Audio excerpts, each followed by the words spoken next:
So as many of you know, if you have been following me, I've been covering this Idaho 4 case for the past 2.5 years. And we've got some new details for the 911 call that were posted on the court's website. So I'm going to read this to you now. And the newest detail is that Dylan did see Xana in the hallway. So let's get into it. So this is the portion of the document released by the judge talking about the facts of the case. And he revealed a couple of new ones. So after spending the evening out, roommates Dylan Mortensen and Bethany Funk, Kaylee Gonzalez, and Madison Mogan returned to their home at 1122 King Road in the early morning hours of November 13, 2022. At approximately 2 a.m., they met up in Kaylee's bedroom and talked for a while before going to bed.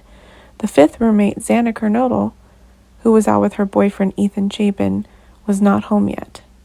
The roommates debated going out to a food truck for a late-night snack, prompting Dylan Mortensen to send a text at 2:10 a.m. to an Uber driver she knew to see if he was driving. Exhibit D1. Ultimately, however, the girls decided to just go to bed. That doesn't make a lot of sense because obviously we saw Kaylee and Madison at the grub truck earlier, so was it just Dylan and Bethany and maybe Xana thinking about going to the truck? Kind of a bizarre statement, but okay. At approximately 4 a.m., Dylan Mortensen heard strange noises and crying coming from the bathroom. She opened her door at one point and saw a man dressed in black with a ski mask on walking by her bedroom door. She then placed calls and texts to her roommates to see if they were awake. Only Bethany Funk, who resided on the ground floor, answered. They spoke once for 24 seconds, during which DM told BF she thought she heard something. They spoke again a minute later for 41 seconds, when Dylan told Bethany she saw a man in a ski mask leaving the house. They then exchanged the following text messages between 4:22 and 4:26 a.m. Dylan to Bethany, no one is answering. Dylan to Bethany again, I'm really confused right now. Dylan to Kaylee. Dylan to Bethany, what's going on? Bethany to Dylan, yeah dude, what the fuck? Bethany to Dylan, Xana was wearing all black. Dylan to Bethany, I'm freaking out right now. Dylan to Bethany, no, it's like a ski mask almost. Bethany to Dylan, shut the fuck up. Bethany to Dylan, actually. Dylan to Bethany, like he had something over his forehead and little in mouth. Dylan to Bethany, I'm not kidding. I'm so freaked out. Bethany to Dylan, so am I. Dylan to Bethany, my phone is going to die, fuck. Bethany to Dylan, come to my room. Bethany to Dylan, run. Bethany to Dylan, down here. Dylan to Bethany, I'm screwed though. Bethany to Dylan, yeah, I know, but it's better than being alone. And this is within Exhibit D1. During the foregoing exchange, Dylan also attempted contacting Ethan Chapin through Snapchat. She again tried calling Kaylee and Xana, but neither responded. Dylan then exited her room and began running toward Bethany Funk's room. On her way, she noticed Xana lying on the floor of her bedroom, with her head towards the wall and her feet toward the door. Dylan thought Xana was drunk. Once Dylan arrived at Bethany Funk's room, they locked the door and both made additional unanswered calls to the other roommates. So you're meaning to tell me that she saw Xana on the floor and just assumed she's drunk and they don't do anything to check on her or call the police, especially after seeing a man with a ski mask apparently in her room, but then they think it's Xana.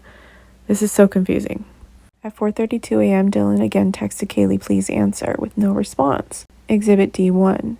Between approximately 5 a.m. and 6:30 a.m., Dylan engaged in activity on her phone, primarily creating, editing, and deleting images and videos. Why would you do all of this if you're freaked out and you see your roommate passed out on the floor?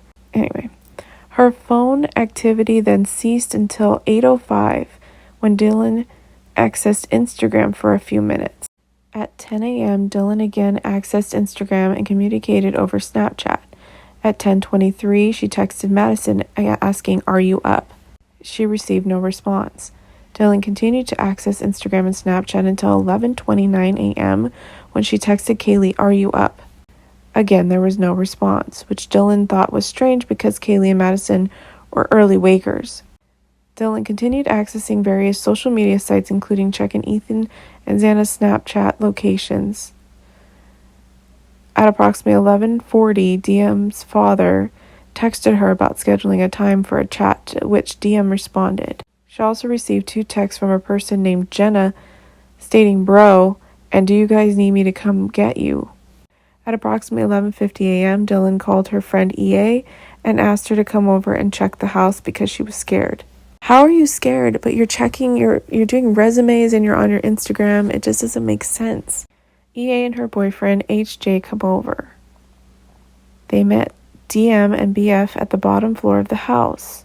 Together, DM, BF, and HJ started to walk up the stairs to the second floor. When they reached the second floor, HJ went to the kitchen to grab a kitchen knife.